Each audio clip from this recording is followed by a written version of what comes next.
10명이 넘는 국가 원수들이 비공개 회담을 하고 있는 회의실 한가운데에 청소복을 입은 한 여성이 나타났다. 국제대표단의 한 구성원이 비꼬는 투로 목소리를 높이자 경비원은 그녀에게 즉시 그 지역을 떠나라고 요구했습니다. 하지만 불과 10분 후 보안 시스템이 진동하며 내부 경보가 울렸습니다. 알 수 없는 장치로부터 간섭이 발생했고 천장에 설치된 카메라 3개가 단락되었습니다. 누군가 방금 회의실 전체 오디오 데이터를 스캔했습니다. 그녀가 테이블 다리를 닦으려고 몸을 굽힌 순간 실제로 무슨 일이 일어났을까? 제7차 동아시아 안보동맹 정상회의가 서울 광진국제안보단지에서 개최되었습니다. 길이 32m 주회의실은 3중 방음벽과 2중 무선 주파수 차단 시스템을 갖추고 있으며 3중 보안 체계로 둘러싸여 있어 초대장 없이는 누구도 들어갈 수 없으며 T서비스 직원도 마찬가지입니다. 그런데 일본 총리가 양국 군사통신 감시 체제에 대해 말하고 있을 때 한 노부인이 회의장 중앙에서 테이블 다리를 닦으려고 몸을 굽히고 있었습니다. 그녀의 머리카락은 매끄럽게 움직였고 갈색 정장을 입은 외국 공무원 한 명만 눈에 띄었다. 그 공무원은 연합의 특별기술사절이라는 휘장을 달고 있었다. 그는 얼굴을 찡그리며 호스트 보안 담당자에게 돌아서서 반쯤 속삭이는 듯한 목소리로 말했다. 여긴 사적인 만남의 장소지. C클래스 라운지가 아니야. 그녀를 내쫓아. 경비원은 귀를 기울였다. 하지만 그녀가 그에게 상기시키려고 앞으로 나서자 하인은 일어서서 여전히 스프레이 병과 수건을 든 채로 고개를 돌려 구석에 있는 카메라를 똑바로 바라보았습니다. 그녀의 눈은 정확히 3초 동안 멈췄다. 작은 작업이 우연히 일어난 듯 했지만 그때 빨간색 모서리 표시등이 살짝 깜박였습니다. 저주파 마이크로파 제어 신호가 0.9초 동안 중단된 것입니다. 10분 후 1층 보안 시스템의 경고가 수신되었습니다. 회의실에 있는 3개의 카메라에서 알 수 없는 이유로 열 센서가 단락되었다는 경고였습니다. 동시에 천장 소음 분석기는 미세한 비틀림 소음을 감지합니다. 이는 동적 데이터 스캐너의 전형적인 신호입니다. 이 기술을 사용하도록 훈련받은 사람은 단 한 명뿐입니다. 5년 전 은퇴했어야 할 국가전략정보원 SBO의 A1급 전자감시 전문가 심혜진 63세 씨. 하지만 아무도 모른다. 그녀는 결코 쉬지 않았다. 다른 사람들이 청소부를 보는 동안 그녀는 일하고 있었습니다. 대표단의 아랫부분에 진동하는 나노 센서를 부착하는 일이었습니다. 대의원들이 보통 문서를 놓는 곳이죠. 동시에 원형 진공청소기 로봇에 설치된 로케이터, 코드명 젤리스는 무작위로 움직이도록 제어되었지만 실제로는 파동 센서, 스캐닝 패턴을 따랐습니다. 더욱 우려스러운 점은 중앙아시아 대표단의 구성원 3명이 국내 브랜드의 동일한 유형의 태블릿을 가지고 있었다는 것입니다. 그러나 혜진 씨는 천장에서 반사된 모습을 통해 그중 하나의 태블릿 뒷면에 투명한 접착제로 특이한 포트가 부착되어 있음을 확인했습니다. 원래 디자인은 그렇지 않았습니다. 그녀가 들어왔을 때 아무도 눈치채지 못했다. 하지만 그녀가 청소를 마친 후에도 떠나지 않는 것을 보고 일부 사람들은 짜증을 내기 시작했습니다. 그 순간 그녀는 필리핀 대통령이 앉아있는 테이블에 더 가까이 다가갔고 스프레이 캔을 떨어뜨렸습니다. 펑 하는 소리가 울려 퍼졌다. 작은 사과에 말씀드립니다. 그녀가 의자를 집어 올리자 손이 의자 밑으로 미끄러져 들어갔고 그 순간 나노 장치가 풀려나 의자 다리에 부착된 금속 막대 아래에 꽂혔습니다. 경비원이 그녀를 보았지만 그녀가 그저 혼란스러워하는 줄 알았습니다. 그는 앞으로 나서려고 했지만 망설였다. 그녀는 그저 청소부일 뿐이었기 때문이다. 그 직후 기술자들은 경고를 받았습니다. 천장 모니터 위치 신호가 좌표에서 벗어났습니다. 3개의 위성 신호 지점이 동기화되지 않았습니다. 특히 천장형 공기청정기는 6.9 90cm의 높이에서 이상한 RF파를 수신했습니다. 누군가가 낮게 위장한 이동식 청소기를 사용했을 가능성이 있습니다. 아마도 걸레 손잡이 높이에서 청소했을 겁니다. 멀리서 비밀 통제실은 혜진으로부터 신호를 수신했습니다. 일련의 신호 X57D 의미, B형 의심장치 확인됨. 내부자 개입 의심. 대응팀 리더는 즉시 엔지니어링 팀에 암호화된 신호를 보냈습니다. 복도에 있는 모든 원격 제어 장치를 7분간 동결하세요. 회의에 참석한 사람 중 누구도 몰랐지만 그 순간 모든 블루투스, NFC, 백그라운드 와이파이 신호가 끊겼습니다. 모든 스마트워치, 헤드폰, 핸드헬드 기기의 동기화가 중단되었습니다. 심지어 번역기에 내장된 녹음 장치도 작동을 멈췄습니다. 뒷문으로 또 다른 사람, 즉 건물의 경비 책임자가 심해진이 차분한 얼굴로 복도로 나가는 것을 보았습니다. 그는 인터콤에 전화를 걸었다. 회의 중간에 청소부를 회의실에 들여보낸 사람은 누구입니까? 아무도 대답하지 않았습니다. 그녀는 결코 내부 직원 목록에 없었기 때문입니다. 그녀가 입고 있는 수건이 실제로는 국방기술원과 국가보훈처가 공동으로 개발한 신세대 음향진동 분석기라는 사실을 아는 사람은 아무도 없습니다. 그냥 닦아내는 것이 아니라 충분히 가까이서 스캔하면 사람 목소리의 전체적인 물리적 진동을 기록합니다. 그리고 그것은 단지 그 컨퍼런스의 첫날이었습니다. 국토안보부 인사통제센터는 45분 전에 카메라를 즉시 회수했습니다. 그들은 프레임을 되감았습니다. 그 여성은 관리 입구로 들어오지 않았고 로비를 통과하지도 않았으며 입퇴실 등록 명단에도 없었습니다. 카드 스캐너에 임시 코드인 C-82가 표시되었지만 엔지니어링 팀에서는 그 코드가 어느 그룹에 속하는지 아무도 알아보지 못했습니다. 그들은 이 문자열을 검증을 위해 국가 내부 데이터 센터로 다시 보냅니다. 그 결과 통제실 전체가 깜짝 놀랐다. 빨간색 텍스트가 나타납니다. 섀도우 모드 계정 활성화 코드. 첨400 300Q 현미. 텍스트 옆에는 노란색 테두리가 있는 검은 호랑이가 있는데 이는 1999년 중동에서 방첩 활동을 벌인 후 해산된 특수 전술 정보부대의 상징입니다. 회의장 바닥을 청소하는 심해진은 한때 지역 정보 작전의 절도, 심기, 평가를 전문으로 했던 극비 조직에서 살아남은 마지막 잠복 요원 현미 역을 맡았다. 그녀의 기록은 27년 전에 파기되었습니다. 그녀는 공식적으로 대구 외곽에서 발생한 가스 화재 사고로 사망했습니다. 하지만 그녀는 아직 살아 있습니다. 그리고 현 지도부에서는 단 한 사람, 국가정보원 부국장인 강진우 씨를 제외하고는 그 사실을 아는 사람이 없습니다. 컨벤션 센터 건물 9층에 있던 강 씨는 확인 코드를 받자마자 폐쇄된 회의장에서 일어나 휴대전화를 들고 곧장 발코니로 나갔다. 혜진 씨, 그 코드가 다시 활성화되는 걸 본 건 이번이 처음이에요. 신원 확인을 요청하지 않습니다. 하지만 시스템에서 요구한다면 켜두세요. 당신은 당신 자신을 드러내고 있습니다. 더 이상 숨길 시간 없어. 현미라는 놈이 시스템을 건드리고 있어. 그리고 그 놈이 여기 있어.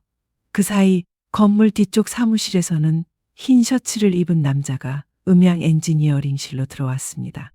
그는 초청기술감독관 통신공학연합이라는 명함을 가지고 있으며 아제르바이잔 국적입니다.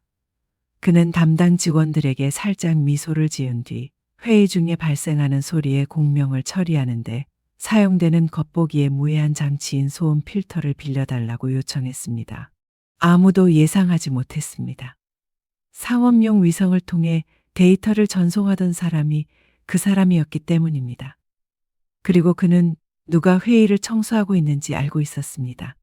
혜진 씨는 회의실을 나간 뒤 일반 직원처럼 화장실로 돌아가지 않았다.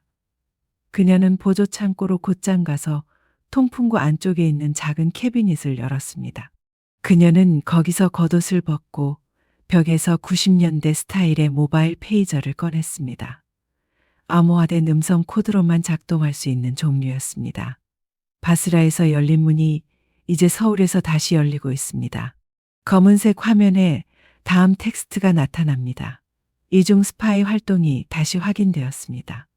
새 암호, 미러. 이미지, 미러 이미지, 미러 이마이즈.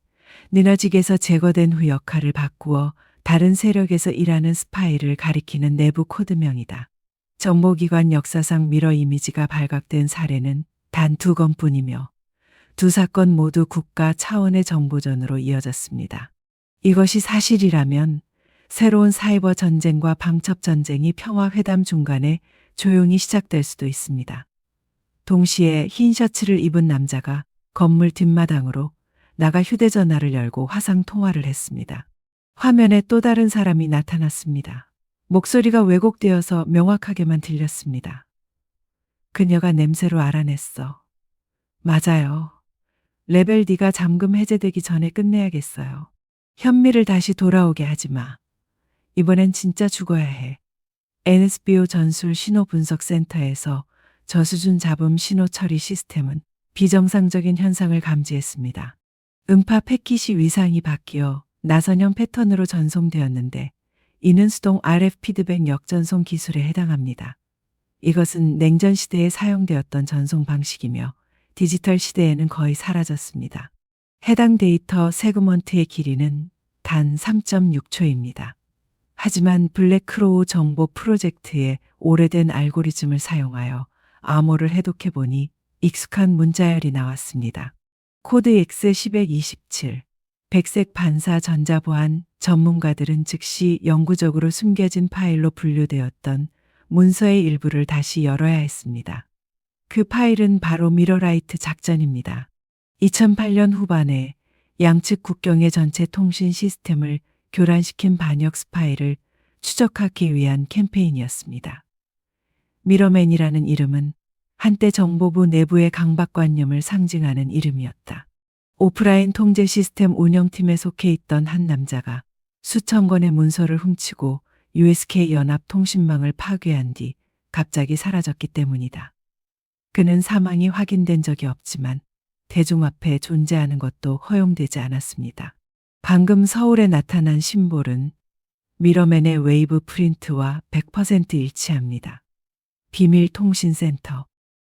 안에서 심해지는 진동 센서에서 소리를 재생하는 장치 앞에 앉아 있었습니다. 그 장면은 기이했습니다. 60대 여성이 관리인 유니폼을 입고 소수의 국방 전문가만 접근할 수 있는 기술을 사용하여 작업하고 있었습니다. 그녀의 눈은 파도의 패턴을 응시했다. 기술자의 눈은 아니었지만 어둠 속에서 목소리를 들은 사람처럼 방출된 소음 주파수는 꼬리 물림의 형태였는데 이는 롱 섀도우 부대의 전직 요원만이 사용한 일종의 식별 방식이었습니다. 그녀를 떨게 한 것은 신호가 아니라 그 안에 담긴 간략한 내용이었습니다. 단 3개의 단어로 구성되어 있습니다. 당신은 여기에 있습니다. 동시에 백스테이지 기술구역에서는 강 부국장이 혜진 씨를 보좌하기 위해 파견한 젊은 요원 윤재우가 회의 장비의 흔적을 스캔하고 있었다. 그는 한국 러시아 통역사 좌석 바로 옆 5번째 회의 테이블의 마이크 커버 아래에 숨겨진 마이크로 SD 카드를 찾아냈습니다. 첫 번째 파일을 열었을 때 녹음이 나왔습니다. 중년 남성의 목소리였는데 남태평양 사투리로 유창하게 한국어를 구사했습니다. 그는 이렇게 말했다.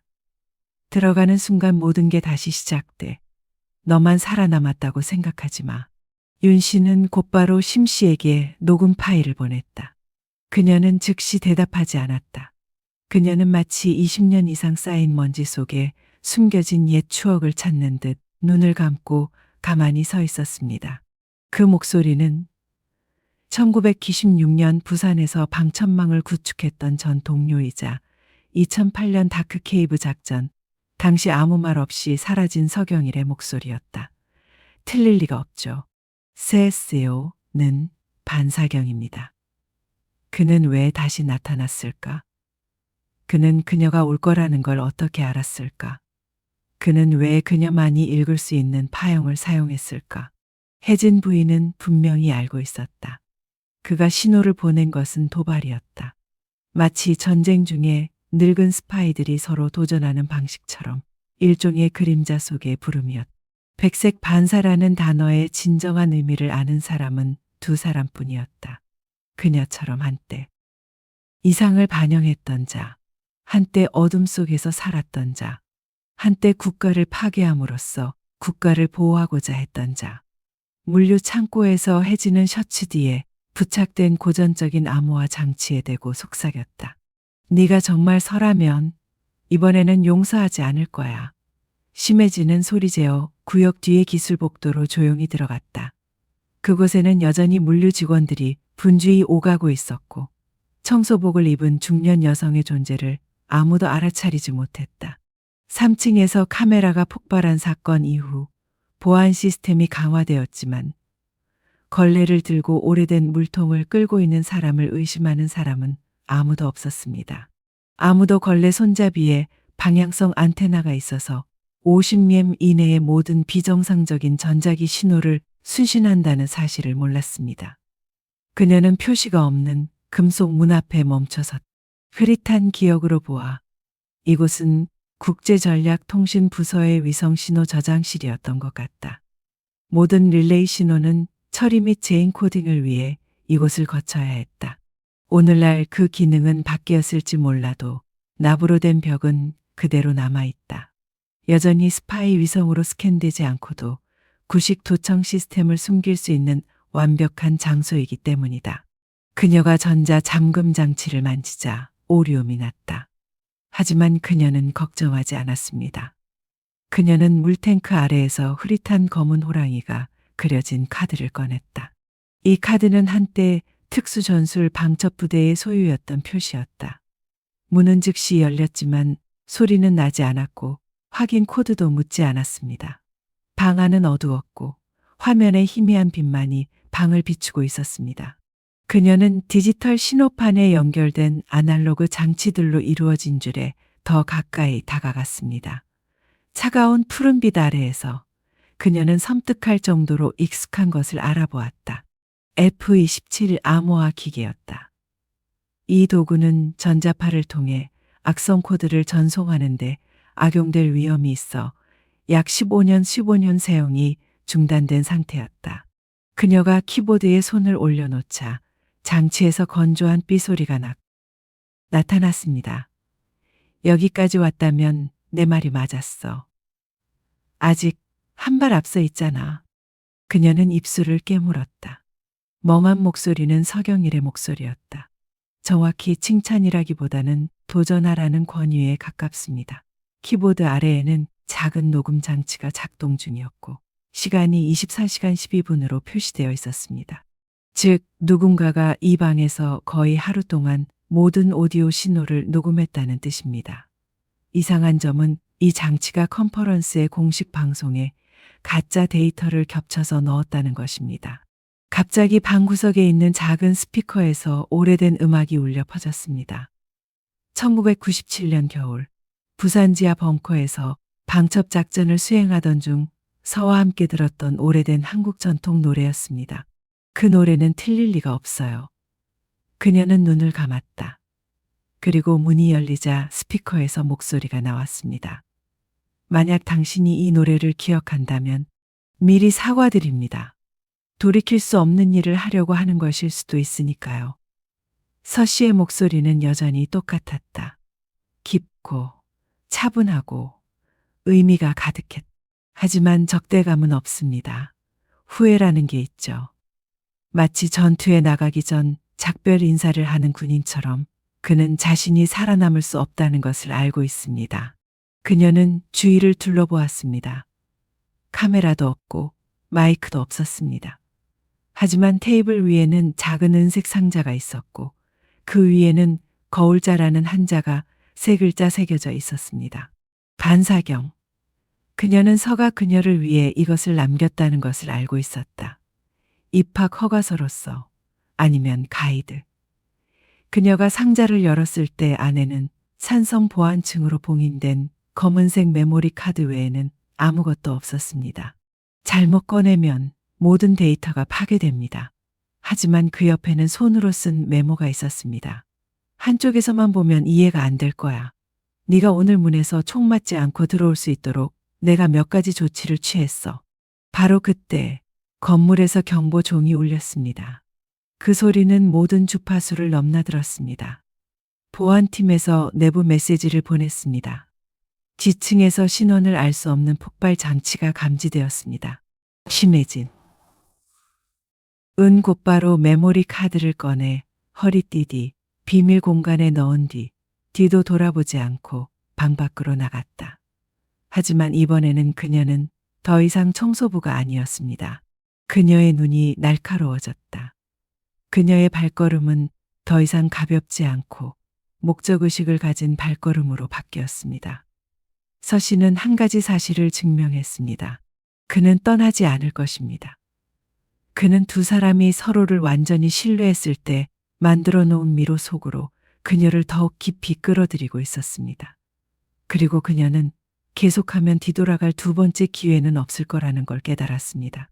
심혜진 씨는 지하 2층 공학실을 나온 지 3분도 채 되지 않아 직진 보안 사고로 인한 경보로 대피하는 사람들 중 한 명이었습니다. 컨퍼런스는 아직 취소되지 않았지만 이상한 장치의 흔적을 점검하기 위해 중앙구역 전체가 일시적으로 봉쇄되었습니다. 물류 직원들이 장비를 모으기 위해 서두르고 경찰과 군대가 조용히 보안 사각지대에 들어가는 동안 그녀는 아무도 예상하지 못한 냉동 보관 창고로 재빨리 들어가 내부 데이터 분석 시스템에 일시적으로 접속했습니다. 메모리 카드를 전용 디코더에 꽂으면 안에 있는 파일이 나타납니다. 5개의 오디오 트랙으로 구성되어 있으며 모두 서명과 같은 루프 레이어로 암호화되어 있어 올바른 사운드 멜로디를 아는 사람만 각 트랙을 열 수 있습니다. 그리고 서 씨가 조금 전에 연주한 전통음악, 즉 한국의 겨울 노래가 핵심이었습니다. 음악의 각 멜로디는 파일을 여는 코드 시퀀스에 해당합니다. 그녀는 첫 번째 문단을 해독했습니다. 오디오 파일에는 두 남자 간의 대화가 담겨 있는데 한 명은 러시아어로 다른 한 명은 한국어와 섞인 영어로 말했습니다. 그들은 주회의실 전파에서 가짜 신호를 추출하는 것과 언어 번역 시스템에 가짜 데이터를 주입하는 것에 대해 이야기하고 있었습니다. 이는 회의에서 나온 전체 번역이 두 분쟁 국가 간의 외교적 의도를 의도적으로 잘못 표현하는 방식으로 왜곡되었을 가능성이 있음을 의미하는데 이는 전쟁 수준의 위험한 행위입니다. 그녀는 두 번째 문단을 열었다. 이번에는 한국의 고위 관리의 목소리가 울려 퍼졌고 그녀의 몸서리치는 키워드가 함께 나왔다. 아무도 감히 하지 않는다면 리플렉터가 하게 두세요. 흔적을 남기지 않는 한 말이죠. 그녀는 아무 말도 하지 않았다. 즉, 세오는 혼자 행동하지 않습니다. 그녀보다 더 높은 권한을 가진 사람이 안에서 그를 지시하고 있었습니다. 그 사람은 평화를 원하지 않습니다. 그들은 이 회의에서 방해를 일으켜 군사적 개입을 유리하게 만들려고 합니다. 창고 바깥에서는 발소리가 울려 퍼졌다. 보안팀이 확인 중입니다. 그녀는 재빨리 장치를 분해하고 카드를 닦는 상자에 숨긴 뒤 후면 배기구로 재빨리 탈출했습니다. 이 기술적인 경로는 시스템 설계자만이 알고 있었습니다. 그녀는 이 정보를 올바른 사람들에게 전달해야 합니다. 하지만 적합한 사람은 누구일까? 모든 내부 리드는 오염될 수 있습니다. 군대를 믿을 수 없어요. 정치인을 믿을 수 없어요. 아마도 유일한 방법은 그 배우의 인물이 자신을 드러내도록 강요하는 것뿐일 것이다. 그때 그녀는 갑자기 세 번째 녹음에서 나온 한 가지 세부 사항을 기억해냈습니다. 서의 쉰 웃음소리와 함께 나온 암호화된 문장이었습니다. 널 영원히 지켜줄 순 없어. 하지만 문까지 데려다 줄 순 있어. 서는 배신하지 않는다. 꼭 그렇지는 않아요. 그는 여전히 그녀를 이끌고 있었습니다. 하지만 그녀 자신도 한때 눈 감았던 것을 깨닫게 하기 위해서였습니다. 어둠 속에서 적들은 때때로 외부가 아니라 대열 내부에서 나타납니다. 그들은 우리와 같은 군복을 입고 우리와 같은 애국심을 표현하지만 단 하루라도 권력을 얻기 위해 모든 것을 불태울 각오가 되어 있었습니다. 바로 그때 그녀의 멍청한 휴대전화, 단지 체내 전파만을 사용하는 기기가 진동했습니다. 텍스트 줄이 나타납니다. 20영 남닭방 모두 가져오세요. 그녀는 그가 서씨일 수밖에 없다는 걸 알았다. 하지만 이번에는 그녀는 이것이 더 이상 술래잡기 게임이 아니라는 것을 느꼈다. 피해 계약이 끝났습니다. 살아남은 사람은 단순히 승자가 아니라 그 문을 열려고 감히 나선 마지막 사람이고 대가를 치르는 사람입니다. 그녀는 심호흡을 했다. 그녀의 낡은 신발은 이제 땀으로 흠뻑 젖었지만 그녀의 발걸음은 점점 더 무거워지기 시작했습니다. 두려움 때문이 아니라 점점 사라져가는 경보보다 더 두껍고 강렬한 기억들이 되돌아오기 때문입니다. 그녀와 서의 첫 번째 선거 운동 당시 중개소가 이 컨벤션 센터의 다락방에 있었다는 사실을 아는 사람은 그녀뿐이었다. 모든 비극이 시작된 곳이 바로 이곳이었다. 그리고 아마도 그것이 끝일 것입니다. 위에서 불어오는 바람이 유리문 틈으로 불어들어와 오래된 꿈에서 들려오는 메아리처럼 울부짖는 소리를 냈다. 심해지는 다락방으로 통하는 문 앞에 서서 손바닥이 차갑게 땀을 흘리고 있었다. 그의 왼쪽 손목에는 문자판 모서리에 약간의 금이 간 낡은 시계가 깜빡이며 정확히 10시 58분을 가리키고 있었습니다.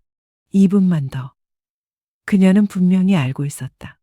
그 문턱을 한 걸음만 넘어가면 그녀는 더 이상 하녀도 익명의 스파이도 아니라 지역 외교 전체를 혼란에 빠뜨릴 수 있는 음모의 살아있는 증인이 될 것이라는 사실을. 그녀는 문을 열었다. 다락방으로 올라가는 계단은 철로 되어 있어서 계단 하나하나가 녹슬어 있었습니다. 위쪽 공기는 오래된 냄새로 가득 차 있었습니다. 썩은 나무, 오래된 케이블, 그리고 세월의 먼지가 그대로 묻어 있었습니다. 하지만 계단 끝에 있는 불빛은 여전히 슐라깡거리고 있었습니다. 마치 누군가가 기다리고 있다는 신호인 듯 작은 전구가 깜빡거리고 있었습니다. 서경일이 그 자리에 서 있었다. 엔지니어 옷도 더 이상 없고 근로자용 코트도 더 이상 없습니다. 그는 빛바랜 셔츠를 입고 얇은 가죽 서류 가방을 들고 있는 중년 남성이었습니다. 그의 눈은 깊고 영혼이 없었고 그의 얼굴은 엄격했지만 두려움의 흔적은 보이지 않았습니다. 20년 전 겨울 참호 속에서 피와 람으로 가득 찬 채 그녀를 바라보던 시선이 이제는 선명하게 드러났다. 마치 끊어진 적이 없었던 것처럼. 아직도 갈게요. 서씨가 부드럽게 말했다. 당신이 강요했잖아요. 혜진이 대답하며 문을 닫았다. 그들 사이의 거리는 불과 몇 걸음에 불과하지만 그 사이를 비밀과 배신으로 가득 찬 세상이 갈라놓았습니다. 선은 조심스럽게 서류 가방을 먼지 쌓인 콘크리트 바닥에 놓았다. 여기에 뭐가 있나요? 그녀는 물었다. 이 모든 회의를 조종하는 사람을 폭로하기 위해 필요한 건 이거예요. 그녀는 서류 가방을 응시했다. 지하에서 여기까지, 파동 분석에서 고전적 암호화에 이르는 길은 마침내 하나의 중심점으로 이어진다. 그런데 서 씨는 왜 지금까지 그걸 간직했을까? 그리고 그날 조직과의 관계를 끊어야 했던 그녀에게 왜 그것을 주었는가? 서는 그의 눈에서 의심을 읽은 듯했다. 용서할 필요는 없어. 하지만 적어도 당장 정화되지 않고 진실을 밝힐 만큼 용감한 사람이 있다면 그건 바로 너야. 너는 깨끗하고 침묵하고 살아있으니까. 당신은요? 그녀는 감정의 쉰 목소리로 물었다. 혜진, 넌 죽었어. 다크 케이브 작전을 떠난 순간부터 죽었지. 이 모든 세월 동안 넌 그저 임시 복제품일 뿐이었어. 아무도 감히 마주하려 하지 않는 정의의 거울일 뿐이지. 그들은 침묵했다. 바람이 유리창을 긁는 소리와 두 사람의 눈을 반사하는 번쩍이는 불빛만이 들릴 뿐이었다. 심해진은 마침내 다가가서 서류 가방을 열었다. 내부에는 일련의 기밀 문서가 있었습니다. 고위 국방 관리들 간의 암호화된 대화 이미지, 회의 통역 시스템에 대한 간섭을 보여주는 자세한 도표, 특히 해상에서 가짜 폭발을 일으켜 국제 언론의 주의를 돌리려는 계획 사본이 있었는데 이는 이웃 국가를 비난하기 위해 조작된 것이었습니다. 그녀는 매 페이지를 넘겼다. 그녀의 심장이 쿵쾅거렸다. 이름이 있습니다. 서명함. 회의 일정을 정하세요. 가짜가 아닙니다. 그런데 이것들은 어떻게 얻었어요? 직접 일하셨어요? 선은 즉시 대답하지 않았다. 그는 대피 명령이 내려진 후에도 군중이 여전히 흩어지고 있는 광장을 내려다보는 작은 창문을 향해 돌아섰다. 저는 정의를 위해 일합니다. 제복이나 훈장이 필요 없는 정의 말입니다. 그리고 이 일이 세상에 알려지면 그들은 무너질 뿐만 아니라 당신과 제가 지켜온 모든 것이 날아가 버릴 거라는 걸 알고 있습니다.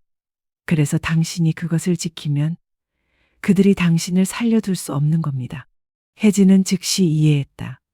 선은 그녀를 이곳에 데려와서 서류를 넘겨주기만 한 것이 아니라 작별 인사를 하게 했습니다. 하지만 아마도 보상하기 위해서일 것이다. 그녀는 한숨을 쉬며 평정을 되찾았다. 그럼 다음은 뭐죠? 다 공개해야 할까요?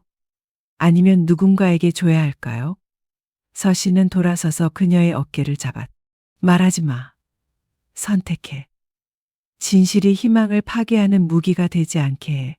그들이 네 양심을 앗아가서 너를 마지막 남은 옳은 사람으로 만들지 못하게 해. 그러고 나서 그는 주머니에서 작은 장치 하나를 꺼냈습니다. 원격 폭발 장치였습니다. 난 여기 있을게. 혹시 미행당하면 이쪽으로 끌어올릴게. 서혜진아, 시간 없어. 내려와. 30초 후에 문이 잠길 거야. 빨리. 그녀가 뭔가 말하려고 했지만 그는 돌아섰다. 그의 등이 희미한 빛 속에서 점점 사라져갔다. 몇 년 전 그가 추격전을 피해 계곡으로 돌아서는 모습을 마지막으로 본 때와 똑같았다. 그녀는 서류 가방을 움켜쥐고 철제 계단을 내려갔다. 그녀의 발소리는 울려 퍼지고 마치 그녀의 심장이 불규칙하게 뛰는 것처럼 빨라졌다. 그리고 정확히 20시 8분 그녀가 서비스용 엘리베이터로 이어지는 복도를 돌 때 다락방에서 빛이 번쩍였습니다. 그녀는 뒤돌아보았다. 심장이 멈췄다. 그가 걱정되어서가 아니라 이번에는 그가 더 이상 반성하지 않을 거라는 걸 알았기 때문입니다. 그는 그림자에서 나왔습니다. 그리고 이제 그녀의 차례가 왔습니다. 빛 속으로 나아갈 차례였습니다. 다락방 폭발로 인한 충격파는 몇 초 동안만 지속되었지만 그 여파는 국제 컨벤션 센터 전체에 퍼졌습니다. 비상대책위원회가 출동하고 소방차가 출동하며 주최 측이 비공개 회의를 소집하는 가운데 심혜진 씨는 피난민들 사이에 섞여들었고 그녀의 얼굴은 다른 청소 작업자들과 마찬가지로 무표정했다. 하지만 그녀의 마음속에서는 숨겨진 전쟁이 막 다시 시작되고 있었습니다. 그녀는 슬퍼할 시간이 없었습니다. 서류 가방은 청소용 천과 플라스틱 병이 들어있는 가방들 사이에 있는 쓰레기 수거통에 숨겨져 있었습니다. 보안 스캐너가 모든 곳에서 다시 작동하자 그녀는 서비스 복도를 지나 임시 데이터 보관실로 곧장 향했습니다. 그녀는 그곳에서 기밀 인터콤 시스템에 접속할 수 있다는 걸 알고 있었는데 이 시스템은 비상시에만 사용됩니다. 그곳에서 그녀는 암호화된 데이터 사본을 단일 보안 주소인 국방특별감찰관실에 보낼 수 있었습니다. 이 기관은 겹치는 권력의 중심에 위치하고 있음에도 불구하고 중립을 유지했습니다. 그녀는 디코더를 메인 게이트에 꽂았습니다. 명령 패널이 나타납니다. 3단계 비밀번호를 요구합니다. 그녀는 주저없이 타이핑했다. 다크 케이브 한 1900혈시 파도와 바람. 화면이 열립니다. 음성 인증 시스템에는 최종 명령이 필요합니다. 그녀는 속삭였다. 죽은 자는 침묵한다. 산자는 행동해야 한다. 확인이 성공했습니다. 그녀는 문서를 업로드하기 시작했습니다. 유출된 사진, 녹음 파일, 실행 계획 등이 줄줄이 화면에 나타났습니다. 마치 회의장을 덮고 있던 가짜 벽에 칼이 난 자국처럼요. 하지만 바로 그때 신호가 멈췄습니다. 경고가 나타납니다. 다른 장치가 데이터 스트림을 차단하려고 합니다. 정치위원금 내부 주소에서 동시 접속이 감지되었습니다. 그녀는 잠시 멈췄다. 누군가가 이 사실을 알아냈고 그녀가 정보를 보내는 것을 막으려고 합니다. 밖에서는 아니죠. 바로 여기 중앙에서요. 그녀는 주저하지 않았다.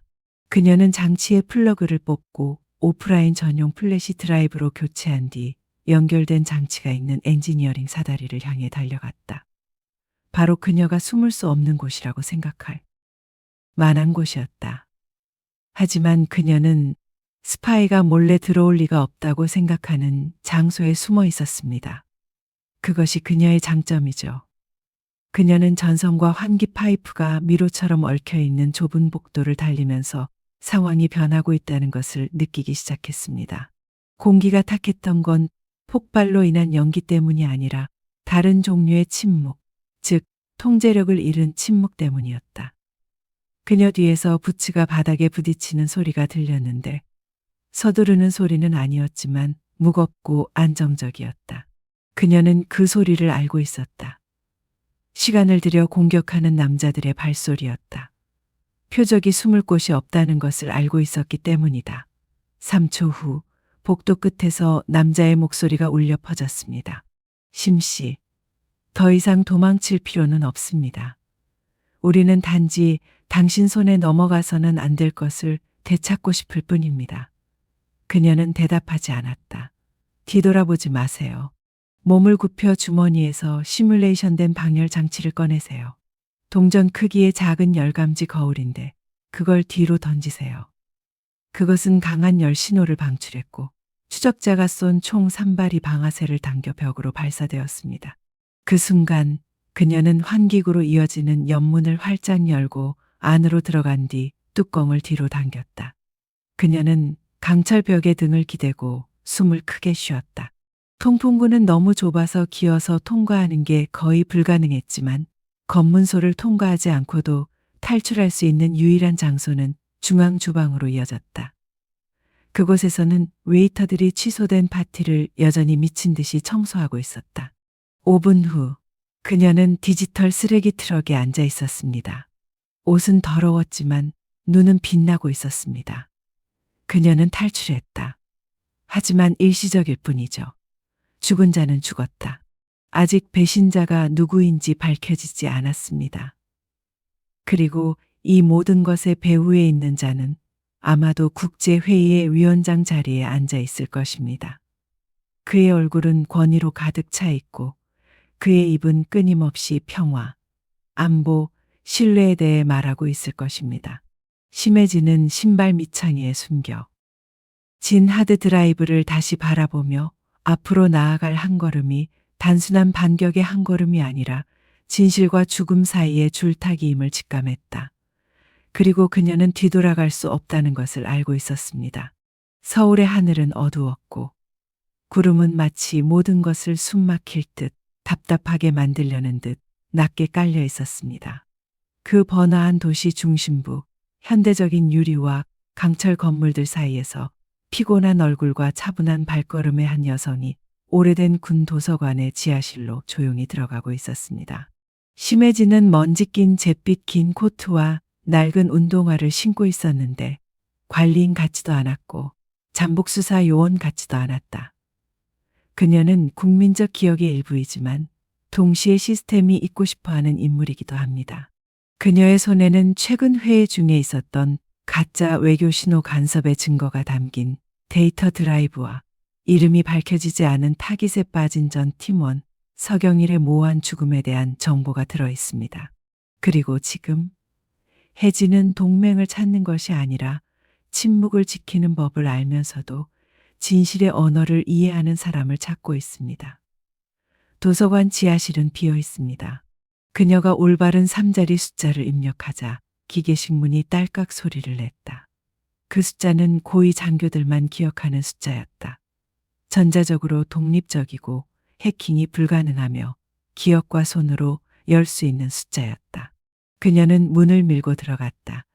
형광등이 깜빡이며 오래된 나무 테이블에 앉아있는 은발의 남자를 선명하게 비췄다. 그는 단순한 파란색 셔츠를 입고 있었고 마치 전쟁 중에 행진 보고서를 쓰고 있는 것처럼 손에 만년필을 들고 있었습니다. 문정배 예비역 장군은 현 정부와의 의견 불일치로 인해 조기 은퇴하기 전까지 국방정보보안국장을 지냈습니다. 오랜만입니다. 심소령님. 그는 고개를 들지 않은 채 말했다. 저는 더 이상 소령이 아닙니다, 선생님. 그녀는 하드 드라이브를 테이블 위에 놓으며 대답했다.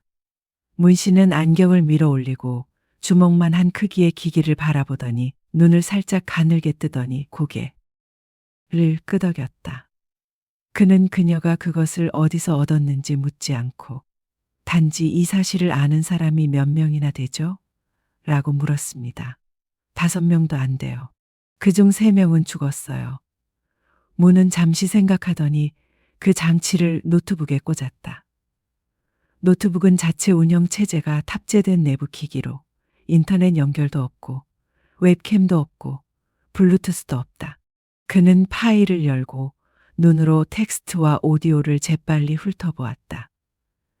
몇 분은 페이지를 넘기는 소리와 명령을 입력하는 소리만 들린 채 흘러갔습니다. 그는 잠시 멈췄다가 아주 낮은 목소리로 말했다. 여기 있는 것이 사실이라면 당신은 방금 내부부터 썩은 거대한 나무의 뿌리를 건드린 셈입니다. 그럼 물러서야 할까요? 그녀는 직접 물었습니다. 아직 살아있으면서 그런 질문을 하고 있다면 은퇴할 준비가 안 됐다는 뜻이죠. 문 씨는 빙긋이 웃었지만 그의 눈은 여전히 실리 차가웠다. 하지만 계속하고 싶다면 이해해야 합니다. 당신이 하려는 일은 단지 한 사람이 아니라 네트워크라는 것을요. 그들이 정보, 정책, 그리고 신뢰를 통제합니다. 그는 일어나서 서랍을 열고 사전 전투 옵션 B라고 적힌 얇은 파일을 꺼냈다. 이 문서는 어떤 국방 기록 보관소에도 게재된 적이 없습니다. 이것은 예전의 비상 계획이었습니다. 사이버전이 우리 군대를 마비시킬까봐 우려했던 때였죠. 하지만 이제는 다시 한번 상기시켜줍니다. 만약 해킹을 당한다면 해킹할 수 없는 방법으로 돌아가야 합니다. 그게 무슨 말이에요? 우리는 이메일을 보내지 않을 것입니다. 암호화도 사용하지 않을 것입니다. 라이브 스트리밍도 하지 않을 것입니다. 인쇄도 할 것입니다. 우편으로 보낼 것입니다. 직접 전달할 것입니다. 그리고 대중이 통제할 수 없는 방식으로, 즉 입을 통해 진실을 알릴 것입니다. 심해지는 고개를 끄덕였다. 하지만 그녀는 알고 있었습니다. 진실을 퍼뜨리는 것과 그 일을 위해 살아남는 것은 별개의 문제였습니다. 문은 서랍에서 오래된 사진을 꺼냈다. 겨울 훈련장 안. 가운데에 서 있는 3사람, 혜진, 서, 그리고 그 자신이었다. 그들 뒤에서는 희미해진 특수 방첩부대 깃발이 펄럭이고 있었다. 한때는 서류상으로만 존재했던 부대였다. 그는 그것을 그녀에게 주었다. 받아. 왜 시작했는지 기억해. 그녀는 사진을 찍어 조심스럽게 접어서 안주머니에 넣었습니다. 작별 인사는 필요 없어요. 그녀는 돌아서서 나갔다.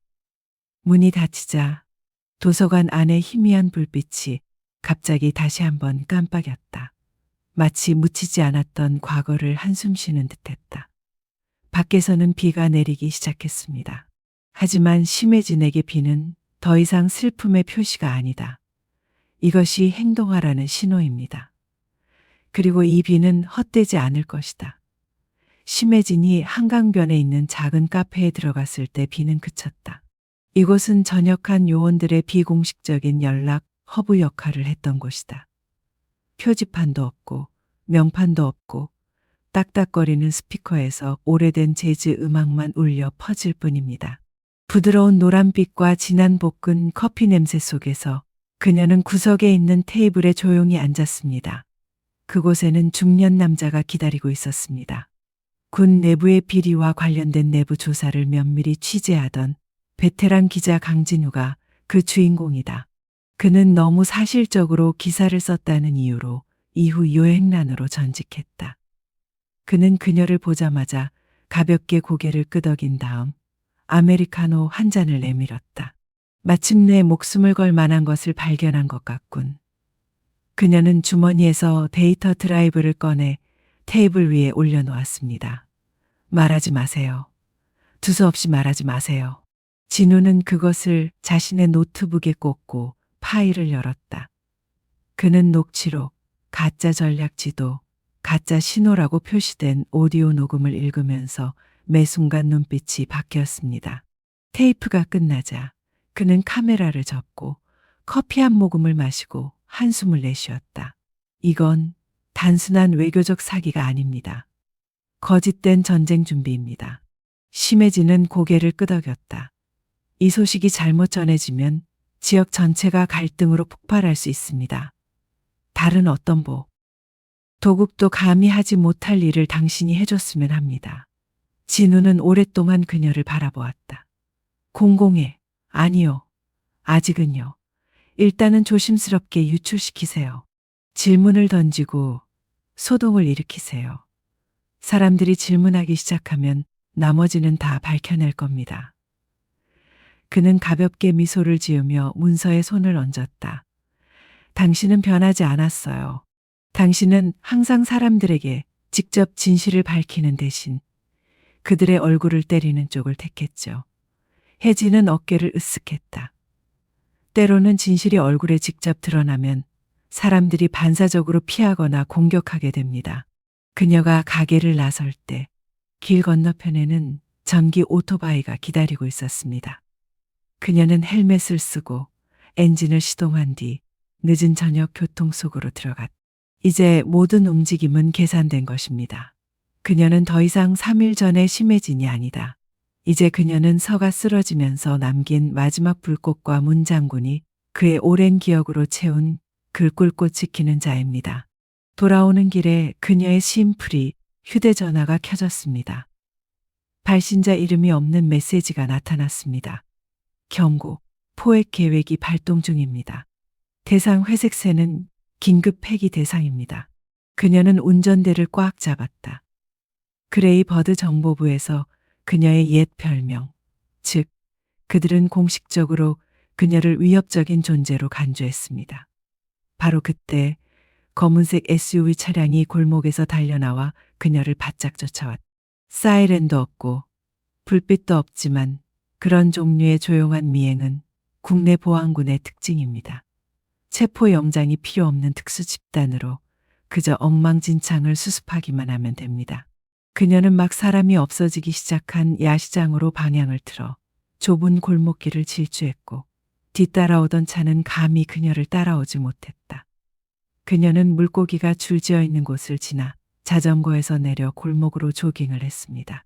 그녀는 북부산에서 근무하던 시절에 익힌 지형 기억력을 이용해 알 수 없는 길에 쉽게 숨을 수 있다.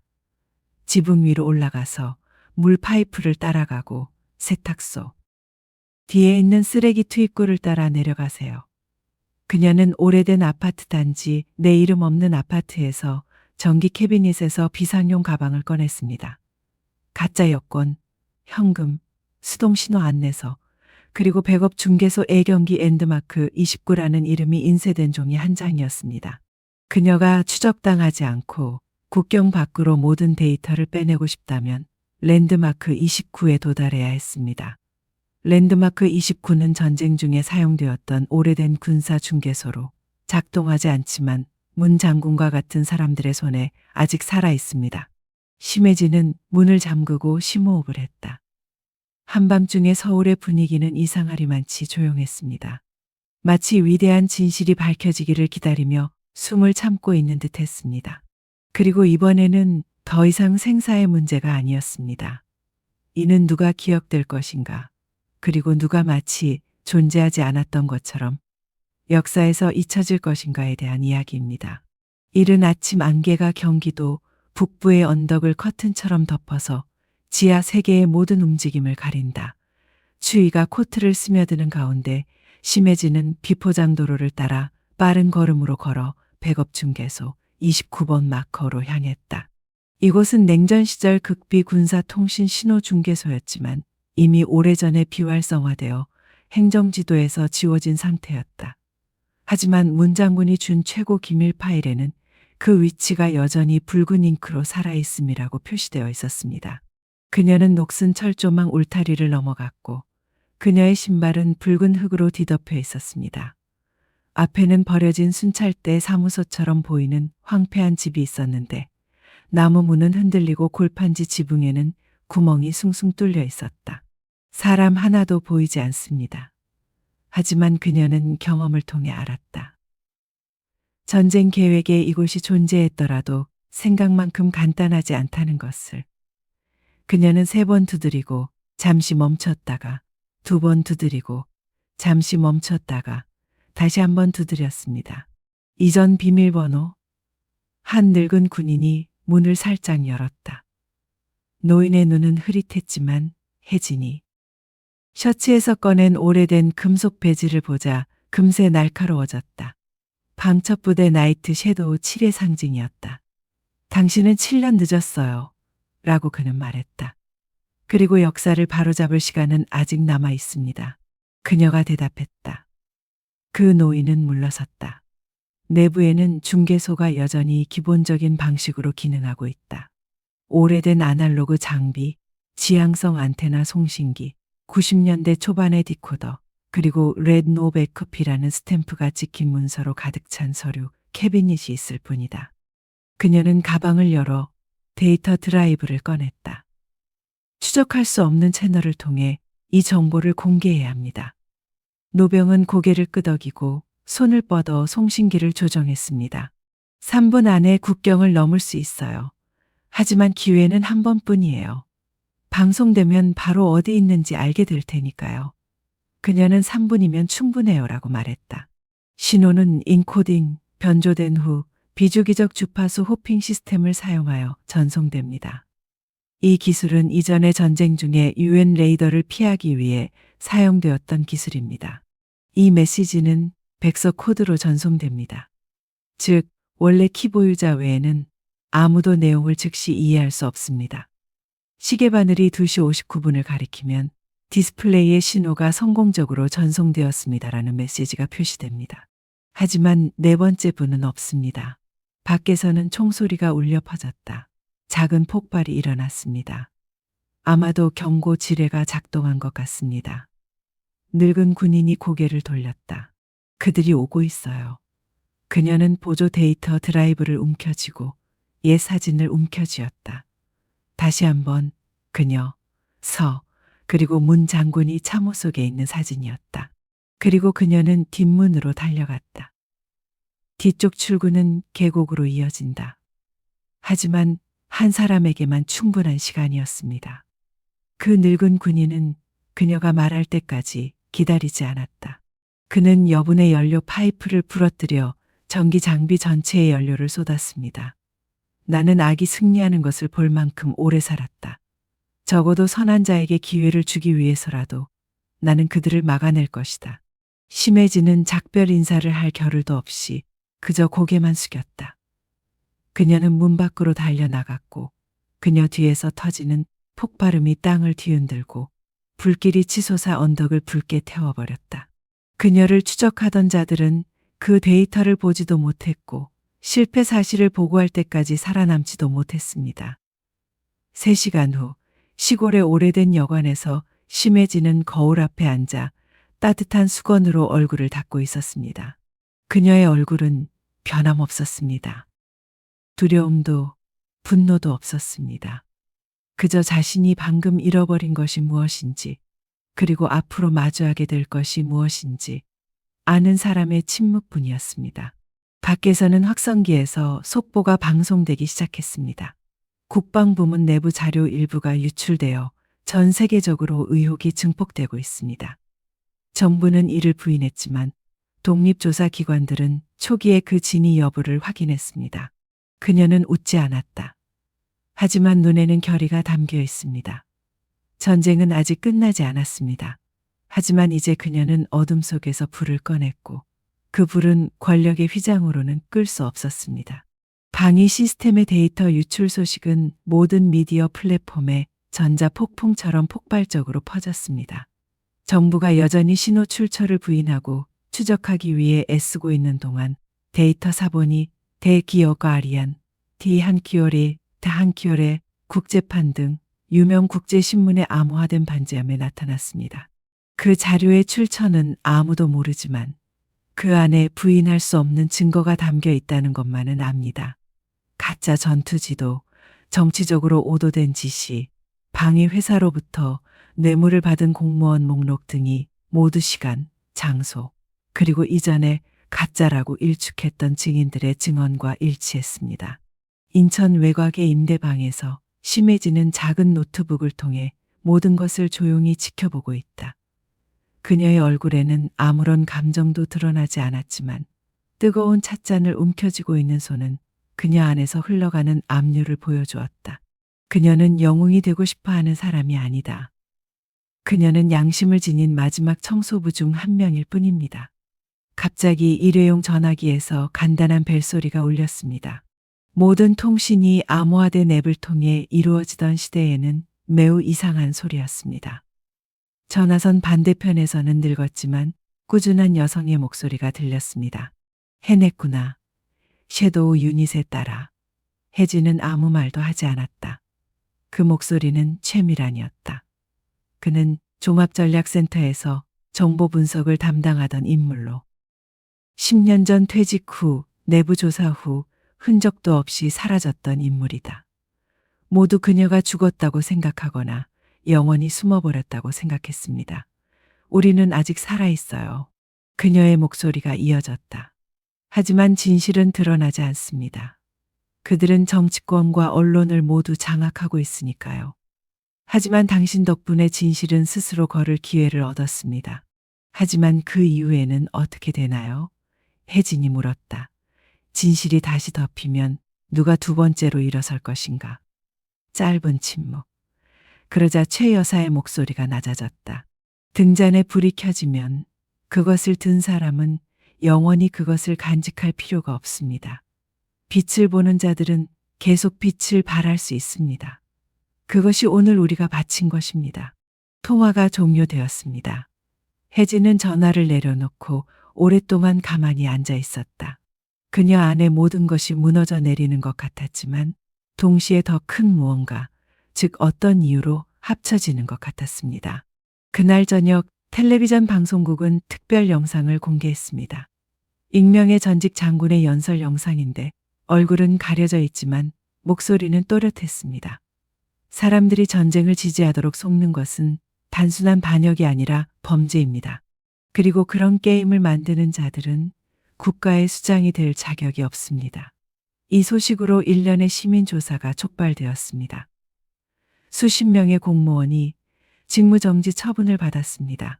여러 유명 인사가 나라를 떠나려고 했지만 공항에서 체포되었습니다. 정치적 지지는 한때 회의장 청소부에 불과했던 한 여성에 의해 발생했습니다. 나라가 흔들리는 가운데 심혜진 씨는 조용히 빌린 방에서 나와 퇴근하는 사람들의 행렬에 합류했다. 그녀를 알아보는 사람은 아무도 없었다. 그들은 그 여자의 발걸음에 따라 그들의 미래가 바뀔 것이라는 사실을 전혀 알지 못했습니다. 그녀는 다른 사람들처럼 지하철에 올라타 군중 속에 섰습니다. 하지만 그녀는 마음속으로 알고 있었습니다. 마지막 전투는 단지 워밍업 라운드일 뿐이라는 것을. 시스템이 불안정할 수는 있지만 한 번에 무너지지는 않을 것이다. 그리고 어둠 속에는 훨씬 더 많은 것들이 숨어 있습니다. 그녀가 한때 그랬던 것처럼 누군가가 감히 청소해 주기를 기다리고 있는 것들 말입니다. 심해지는 고개를 숙였다. 헤드폰에서 몇 년 전 녹음된 소리가 흘러나왔다. 서경일의 목소리였다. 서경일은 세상을 떠나기 전 마지막 훈련에서 녹음한 것이었다. 우리는 인정받기 위해 존재하는 것이 아닙니다. 우리는 옳은 일을 하기 위해 존재합니다. 설령 옳은 일이 어둠 속으로 사라지는 것을 의미하더라도 말입니다. 그녀는 미소 지었다. 출처를 명시할 필요가 없습니다. 오직 진실만이 살아남는다. 그리고 그녀는 그렇게 했습니다. 일련의 유출 사건으로 정치 현장이 뒤흔든 지 일주일 만에 수도 서울의 분위기는 무겁게 달아올랐습니다. 고층 빌딩에는 나중에 불이 켜졌고 기자회견은 갑자기 취소되었으며 연설은 국제 기자들의 질문으로 중단되었습니다. 정부가 집단 이익을 위해 갈등의 위험을 조작하고 있습니까? 하지만 헤드라인 뒤, 먼지 쌓인 무대 뒤에서는 또 다른 게임이 진행되고 있습니다. 국방부 지하에 폐쇄된 회의실에서 여러 사람이 어두운 나무 테이블 주위에 앉아 있었습니다. 그 자리에 있던 사람들은 모두 얼굴 없는 인물들이었다. 직함도 이름표도 없었지만 그들의 권력은 공식적인 규정을 초월했다. 테이블 중앙에 앉아 있는 은발의 남자는 터널처럼 깊은 눈을 하고 있었는데 그는 공동안보 고문이었다. 이 이름은 언론에 공개된 적이 없었다. 유출된 데이터는 진짜입니다. 하지만 내부 시스템에서 나온 건 아닙니다. 그는 차분한 목소리로 말했다. 누군가가 17년 전 시스템에서 제거된 신호 프로토콜을 사용하여 개인 경로를 통해 접근했습니다. 29번째 이정표예요. 또 다른 사람이 속삭이며 말했다. 전시 중에 방첩 요원만이 그런 사실을 알 수 있을 겁니다.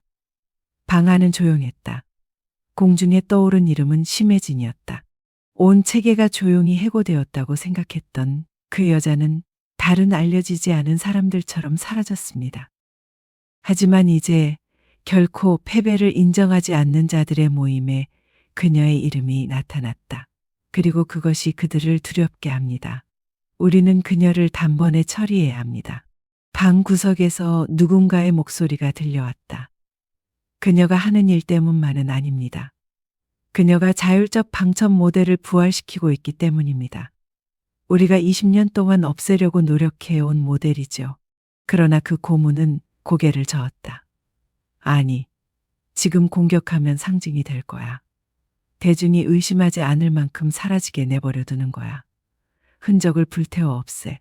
그리고 이 물결을 이용해 내부를 정화하고 가장 약한 고리를 끊어. 그 사이 경기 남부의 한 작은 역에서 심혜진 씨는 그날 마지막 화물 열차를 기다리고 있었습니다. 밝은 갈색 코트를 입고 오래된 야구 모자를 쓰고 팔에 청가방을 든 여자에게는 아무도 주의를 기울이지 않았습니다. 가방 안에는 무기도 장비도 없었다. 다만 새로운 서류의 사본만 들어있었다. 동아시아 작전 가짜 전쟁의 미완성 초안, 이 문서는 디지털화된 적이 없습니다. 그리고 그것은 그녀가 확신할 수 없는 출처에서 나왔습니다. 그녀의 옛 아파트 서랍에 놓여있던 종이 편지였는데 보낸 사람의 이름은 없고 서명만 한 글자뿐이었습니다. 올드 프론트의 47. 이는 정부가 모스부호를 사용하여 지시를 내리던 시절의 옛 방첩부대 파일에 적힌 코드명이었습니다. 아무도 구전선이 아직 존재한다고 생각하지 않는다. 하지만 누군가 그녀에게 신호를 남겼다. 게임은 끝나지 않았고 진실은 이제 막 드러나기 시작했을 뿐이다. 확성기에서 나오는 안내 방송이 그녀를 생각에서 끌어냈다. 기차가 도착합니다. 그녀는 화물차에 올라타 방수포로 덮인 화물칸에 자리를 잡았다. 밤이 찾아오기 시작했습니다. 차가운 바람이 오래된 강철 틈으로 불어들어왔다. 하지만 심혜진에게는 새로운 여정의 바람이었다. 멀리서 무인 항공기가 이륙하기 시작했습니다. 자동 체크포인트가 활성화됩니다. 소프트 중립화 계획이 실행되었습니다. 총격전이나 유혈사, 태는 없었고 은행, 항해 및 ID 시스템의 사소한 결함만 있었습니다. 사람은 점차 사회에서 사라져갈 것이다. 하지만 유일한 문제는 심혜진이 그 사회의 일원이 아니었다는 것이다. 그녀는 소셜미디어 계정이 없습니다. 명의상 자산이 없습니다. 주민등록증은 4년 전에 효력을 상실했습니다. 그래서 되찾을 것은 아무것도 없었다. 그녀는 오래전에 모든 것을 포기하고 오직 한 가지, 즉 진실을 말할 권리만을 간직했기 때문이다. 기차는 역을 떠나 어둠 속으로 달려갔다. 그리고 꾸준한 흔들림 사이 어딘가에서 새로운 전쟁의 고동이 조용히 시작되었습니다. 기차는 날이 밝기 전에 속도를 늦췄다. 회색 하늘은 해독되기를 기다리는 커다란 물음표처럼 걸려 있었습니다. 심혜진은 황량한 산업지역에 있는 화물 열차에서 내린다. 버려진 창고들이 한때 호황을 누렸지만 점차 쇠퇴한 경제의 증거로 남아있다. 그녀를 기다리는 사람은 아무도 없었다. 하지만 녹슨 용기 아래에는 작은 전기 자동차가 원격으로 작동되고 있었고 열쇠는 운전대 칸에 놓여 있었습니다. 차량 안에는 검은색 꾸러미가 있었습니다. 저주파 송신기, 방사선 차단 조끼, 정글을 지나 알려지지 않은 장소인 광천으로 가는 길을 표시한 종이 지도 등 생존 키트였습니다. 심은 깨달았다. 누군가가 그녀를 위해 다른 길을 열어주고 있었다. 탈출하기 위한 길이 아니라 아직 드러나지 않은 핵심을 더 깊이 파고들기 위한 길이었다. 최근의 데이터 유출은 빙산의 일각에 불과합니다. 아래에는 묻힌 프로젝트가 나와 있습니다. 인체 생물학 실험, 국가적 유전자 감시 시스템, 군의 학습 생태계에 행동 데이터를 이식하는 계획 등이 있습니다. 그리고 지금 그녀는 누군가를 만나기 위해 광천으로 가야 합니다. 이른바 라스트 리멤버를 만나기 위해서요. 그 사이 수도에서는 정부에 대한 압력이 최고조에 달했다. 시위는 대학에서부터 산업지역까지 확산되기 시작했습니다. 젊은 의원들이 진상조사를 요구하는 청원서를 낸 가운데 참전 용사들은 심혜진을 책상 닦는 여자라고 공개적으로 지지하기 시작했다. 언론은 심혜진에게 허위사실에 대한 상징으로 이런 별명을 붙였다. 그러나 더 깊은 차원에서는 합동사령부 벙커에서 긴급 회의가 소집되었습니다. 행동 분석 결과 심혜진이 계속해서 더 깊이 파고들면 국가 차원의 심리전 시뮬레이션 프로젝트인 인공방패 사업이 적발될 가능성이 컸다. 이는 수십 명의 장군, 고위고문 및 국제 파트너가 스캔들에 연루될 것임을 의미합니다. 지도자들은 명령을 내렸다. 48시간 이내에 회색새를 찾아 파괴하라. 심으로 돌아오는 길에 그녀는 옛 군사 산책로를 따라 어두운 소나무 숲을 건넜습니다. 가벼운 비가 내리기 시작했고 42번 기지에서 신호를 찾으려는 듯 무선 송신기에서 꾸준히 삐소리가 울렸다. 갑자기 화면에 차단 신호 장치 감지라는 메시지가 깜빡였다.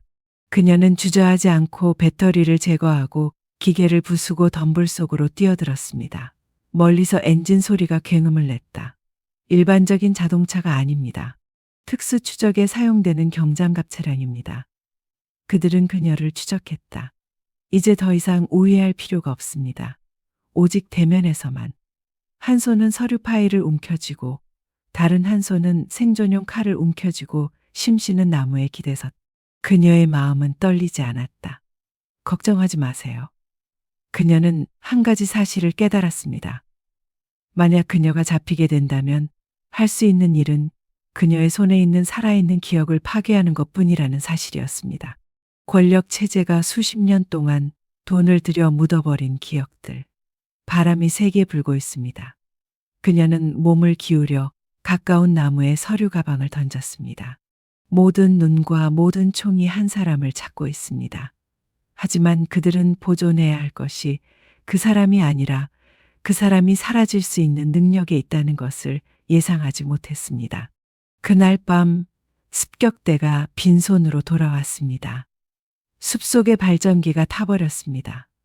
하지만 심혜진이라는 이름을 가졌던 여자를 본 사람은 아무도 없습니다.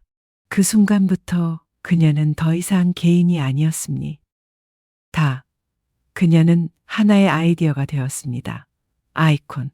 그리고 상징은 총으로 파괴될 수 없습니다. 심혜진이 마침내 비공식 42번지인 광천에 도착한 것은 설화산의 새벽이었다. 그것은 견고한 콘크리트 건물도 아니고 현대적인 데이터 센터도 아닌 바위투성이의 산비탈에 지어진 작은 나무집이었고 주변에는 오래된 나무들과 흰 안개 같은 연기가 있었습니다. 내부에는 경비원도 없고 컴퓨터도 없었습니다.